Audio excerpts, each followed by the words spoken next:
Indonesia, negeri yang kaya akan budaya. Tapi di balik keindahannya, tersimpan berbagai tradisi yang bisa bikin bulu kuduk berdiri. Dari ritual kematian sampai perjamuan dengan roh, semua masih hidup hingga sekarang. Inilah 5 tradisi paling seram di Indonesia yang masih dilakukan hingga hari ini. Siapkan nyali kamu. Bayangkan, kamu sedang duduk bersama keluarga, lalu datang satu sosok. Bukan hidup, tapi juga bukan sepenuhnya mati.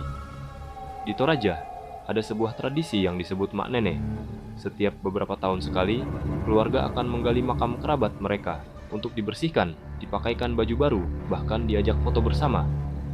Bagi masyarakat Toraja, ini adalah bentuk cinta dan penghormatan.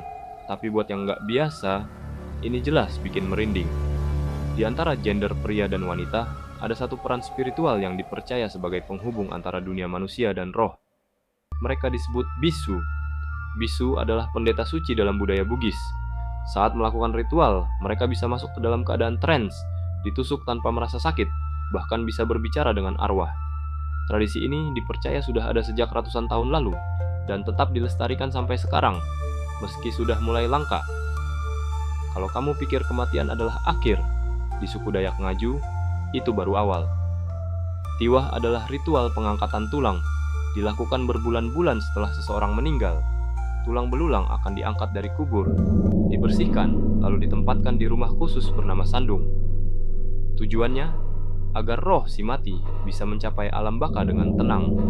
Tapi bayangkan, menghadiri pesta kematian sambil memegang tengkorak leluhur kamu sendiri. Di Toraja, kematian adalah pesta terbesar dalam hidup. Rambu Solo adalah ritual pemakaman yang bisa berlangsung berhari-hari. Ada prosesi besar, pengorbanan puluhan bahkan ratusan kerbau, dan ribuan orang yang datang. Yang bikin merinding, mayat bisa disimpan berbulan-bulan, bahkan bertahun-tahun di rumah, sambil dianggap masih sakit. Selama roh belum dilepas, keluarga masih menyapa, memberi makan, dan tidur satu rumah dengan mayat. Kalau kamu pernah lihat orang kebal tusukan pedang atau bakar diri tanpa luka, itu bukan sulap, itu debus. Debus adalah seni bela diri spiritual yang berasal dari Banten. Para praktisinya bisa berjalan di atas api, ditusuk benda tajam, bahkan meminum air keras. Kekuatan ini dipercaya berasal dari doa, zikir, dan hubungan spiritual dengan Yang Maha Kuasa. Tapi aura mistisnya tetap bikin jantung deg-degan. Itulah 5 tradisi menyeramkan yang masih hidup di tengah-tengah kita. Seram, sudah pasti. Tapi di balik itu semua, ada makna budaya yang dalam, penghormatan, spiritualitas, dan hubungan manusia dengan dunia yang tak kasat mata. Kalau kamu pernah menyaksikan langsung salah satunya, ceritakan di kolom komentar. Jangan lupa like, subscribe, dan nyalakan lonceng agar kamu nggak ketinggalan kisah seram lainnya dari Indonesia dan dunia.